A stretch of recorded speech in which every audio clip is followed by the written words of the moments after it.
Приветствуем вас на канале Need for Travel. В прошлом видео вы узнали о том, что велопоход по Китаю это не только красиво и позитивно, но еще множество проблем, связанных с заселением в отеле, с погодой и поломкой велосипедов. В этом видео мы перенесемся в цивилизованный мир, в город Чунцин. Привет из города Чунцин. До того, как мы попали сюда, мы даже не знали, как читается этот город, потому что на английском это что-то вроде Чонкуин. Можете посмотреть, как оно пишется. Поэтому мы были в замешательстве, и уже местные сказали, что он произносится как Чунцин по-китайски, но по-русски это Чунцин. Чунцин, Чунцин, Чунцин, Чунцин, Чунцин. Чунцин, Чунцин. Это один из крупнейших городов Китая. Население только самого центра города около 8 миллионов, ну уже может и больше, было пару лет назад. А вся территория города насчитывает более 30 миллионов человек. Представьте, это почти как вся Украина в одном только городе. Возле этого города в километрах 500 находится то место, где снимали знаменитый фильм «Аватар», то есть вот эти красивые горы. Поэтому мы решили их посетить. И Чунцин был у нас по пути. Как я уже говорила в прошлом видео, в Чунцине нас ждал хост. С Янгом мы познакомились на сервисе каучсерфинга. Он сразу спросил, нет ли у нас аллергии на собак, потому что у него, как он сказал, 3 собаки. Я сказала, что нет, мы любим животных, и тогда он принял нашу заявку. И как только Янг узнал, что мы приезжаем в Чунцин на поезде, он сразу же бросил свою тренировку и поехал на вокзал нас встречать. Кстати, этот второстепенный вокзал оказался не хуже половины аэропортов, где мы когда-либо были. Это карта железнодорожного вокзала китайского города Чунцине. Нас поселили в комнате с видом на город на 15 этаже. Вот такой вот классный вид, горы, город здесь. Стройка почти никогда не прекращается. Вот тут комната. Тут так свободно, без наших вещей. А вот котик, который срет на кровать. Хосты очень мило нас приняли в своей семье. На ужин они заказали нам даже традиционные чунцинские блюда. Одно из главных – это такой холодный рис, который нужно поливать сладким соусом с кизилом. И у нас с Юрой снова разошлись мнения по поводу китайской кухни. Только теперь мне это блюдо понравилось, а ему нет.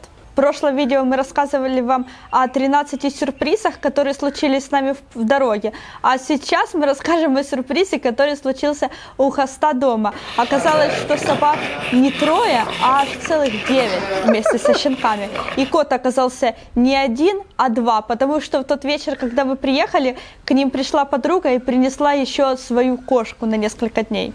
Оказалось, что наши хосты в свободное время разводят собак. Назовем это хобби, приносящим доход. И с этим связана интересная история, которую расскажет вам Юра. Чтобы продать щенков подороже, Янг решил скрестить свою породистую сучку с еще более породистым кобелем из Пекина. Но сперма этого кобеля стоила $800 и шла она несколько дней. Так вот, эта сучка не стала ждать эту сперму, а погуляла с каким-то кобелем на улице. $800. Поэтому щенки получились полупородистыми, и Янгу пришлось их просто раздать. Вот сучка. Когда этих французских бульдогов выпускали из комнаты, они сразу же носились по всей комнате и привлекали наше внимание.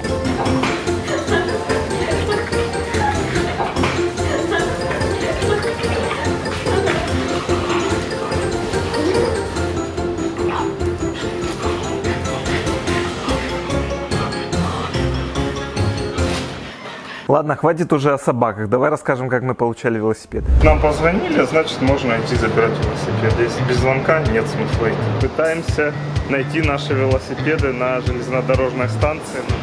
И пока ищем. Велосипеды пришли на день позже, чем нам обещали.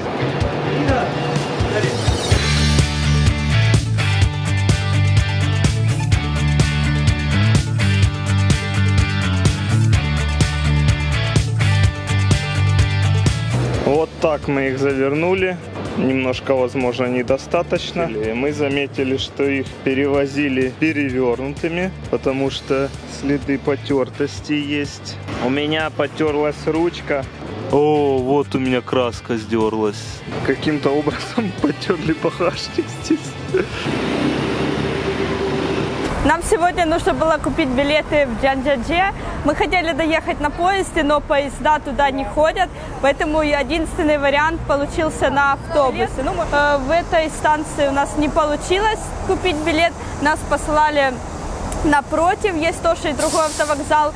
Таксист предлагал мне, чтобы он меня туда довез за 20 юаней, то есть почти за $3, чтобы он меня перевез просто через дорогу.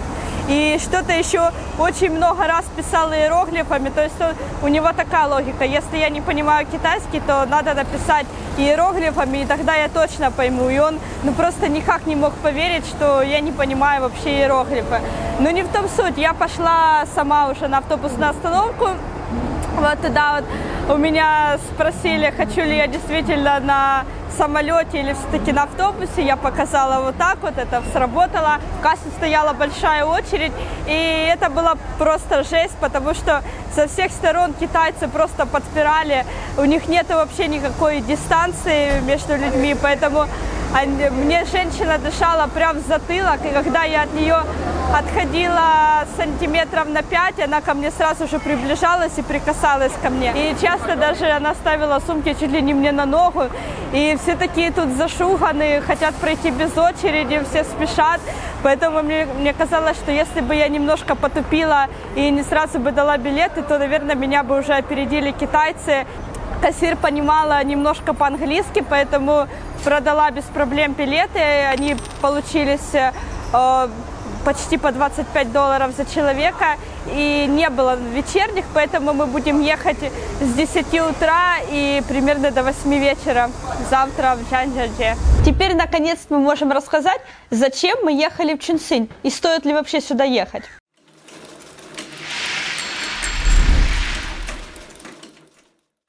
Причина номер один сюда поехать – это посмотреть на небоскребы. В буклете, который подарил нам наш друг, говорится, что в городе Чунцине самое большое количество небоскребов в мире. И в это охотно веришь, когда выходишь на одну из смотровых площадок. Причина номер два побывать в Чунцине – это то, чего нету ни в одном городе в мире. Метро, которое проходит через жилой дом. Говорят, раньше в этом доме квартиры были очень дешевые, потому что думали, что будет очень громко. Но сейчас цена возросла, потому что это стало уникальной достопримечательностью. И можно разглядеть, что возле этого обычного, такого достаточно невзрачного по сравнению с небоскребами дома, стоит толпа людей и ждет, когда вот примерно каждые 2 минуты будет из него или в него входить в метро. Сзади меня обычный, ничем не примечательный дом, каких тысячи в Чунцине. Но если в него зайти, то можно оказаться в метро. Именно поэтому туда идет так много людей, потому что это тот самый популярный дом, из которого выходит метро. Метро не сразу выходит из дома, оно там останавливается, еще находится какое-то время. И только после этого тихонечко уже выползает себе дальше по маршруту. Третья причина побывать в городе Чунцине – это посмотреть на его рельеф. Весь город построен просто на горах, и нету почти ни одного прямого места, поэтому автобусам приходится постоянно вилять по серпантинам. Прокатных велосипедов здесь мы даже не видели, как в других городах Китая, но зато здесь очень много красивых мостов и небоскребов, которые стоят прямо в горах. И можно, кстати, отправиться в какой-нибудь трекинг прямо вот на пару дней. Здесь очень много красивых ущелий, и это можно найти, в принципе, информацию в интернете, либо в хостеле, где вы поселитесь. Как я уже говорила, город построен на холмах, и это одновременно и преимущество, и недостаток. Преимущество в том, что очень красивые виды, а недостаток в том, что нужно постоянно вот так вот подниматься. Очень неудобно здесь перемещаться с велосипедами, часто приходится переходить через пешеходные переходы, либо на развязки мы заехать не можем, поэтому приходится объезжать. В общем, тут даже нету из-за этого прокатных велосипедов.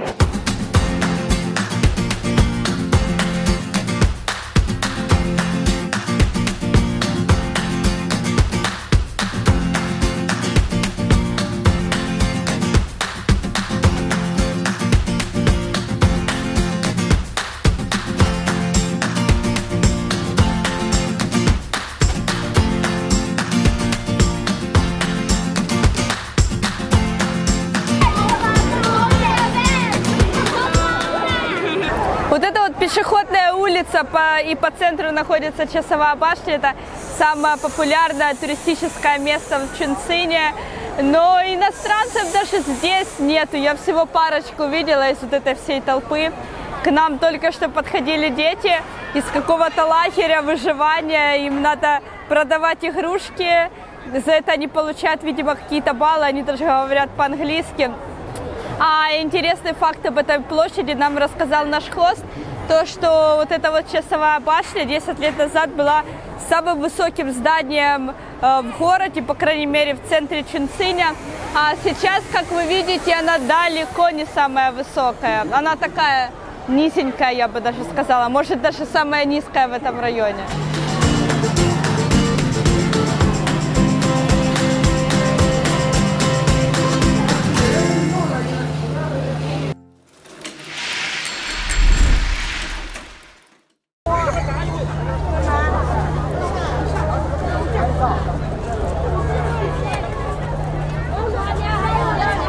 Сейчас мы находимся на краю полуострова, где одна река впадает в другую. И тут, по идее, должно было быть разделение по цвету рек, так как одна река одного цвета, она такая более рыжая, скорее всего, из-за глины.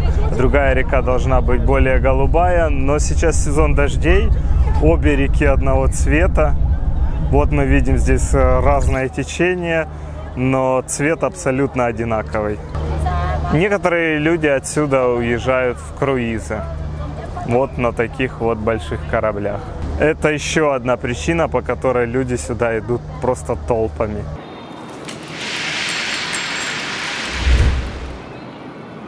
Еще одна причина ехать в Чунцин, конечно же, купаться. Ладно, хватит тебя прикалываться. На самом деле нам советовали очень посетить места, которые находятся за пределами самого города, такие как комплекс каменных скульптур, каньон Джиндао, термальные источники и очень древние буддийские монастыри.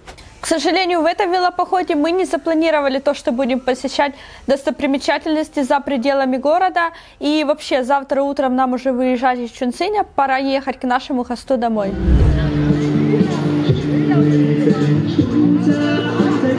Иди становись. Вот то самое место, куда нужно прийти ночью. Видите, сколько людей собралось здесь? Мы смотрим на вот это место Хонгьядонг. Оно представляет собой 11 уровней домиков, построенных на холме в традиционном китайском стиле. Что там? Там рестораны, бары, различные гостиницы и прочие развлечения для туристов. Но по пути домой с нами случилась неожиданность. Фотографируя местные окрестности, мы познакомились с китайцем, который говорил по-английски, и мы не упустили возможность, чтобы поговорить с ним. Он был не против записать видео с китайскими жестами от 1 до 10. Кстати, вам оно тоже пригодится, если вы надумаете поехать в Китай. 1, 2, 3, 4, 5, 6, 7, 8, 9, 10, 10. Yeah. У китайцев диджитализация прям во всем. У них электронные замки на дверях, они оплачивают с помощью телефона, дома у них стоят веб-камеры. Мы тут шли по обычной китайской улице Чунциня, увидели какое-то табло, присмотрелись, а это табло на туалете, которое показывает, сколько кабинок свободно, какие кабинки заняты. Так вот, это как бы все хорошо, но можно столкнуться с кое-какими проблемами с этим связанными. К примеру, электронный замок может просто заглючить, как это случилось с нами, и мы целый час ждали Янга, пока он придет домой. Мы не можем теперь попасть в квартиру, а уже почти час ночи, а нам завтра в 7 утра выезжать. Кстати, догадайтесь, фанатом какой известной китайской фирмы техники является наш хост. Пишите свои догадки в комментариях, а ответ вы узнаете в следующем видео. Сегодня мы отправляемся в город Джэньчжэ. Мы приехали на автовокзал за 2 часа. Час ушел на то, чтобы разобрать велосипеды, спаковать их. А теперь мы ждем своего автобуса во всех общественных местах, в том числе, особенно на вокзалах, на автовокзалах. Очень серьезная проверка. Все время приходится проходить через металлоискатели, сканировать все свои вещи. Всегда подозрительно смотрят на жидкости, и пришлось даже хлебануть немного воды, чтобы они поверили, что ее можно пить. А вот еще одна проверка. Сюда пускают минут за 15 только до отправления автобуса. Наш автобус через 20 минут, его даже нет еще в табло, в котором показаны номера автобусов, которые скоро отходят. Вот, так что мы надеемся, что мы успеем и сможем вообще провести велосипеды в нашем автобусе. Спасибо за то, что были все это время с нами. В следующем видео мы отправимся в небесные врата Китая. Это святое место для всех китайцев, куда ведет 99 поворотов на автобусе и 999 ступенек. Мы по всем по ним походим и покажем вам очень много всего интересного. И вообще там такие обрывы, что зрелище не для слабонервных.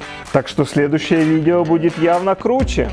Подписывайся на канал, ставь лайки и не забудь написать китайскую фирму, о которой говорила Оля. Пока! Приветствуем вас на канале Need for Travel, правильно? Сразу одну сказал. Фух. Чтобы продать щенков подороже, Янг решил скрестить свою породистую сучку с таким же породистым сучком. Так что следующее видео будет...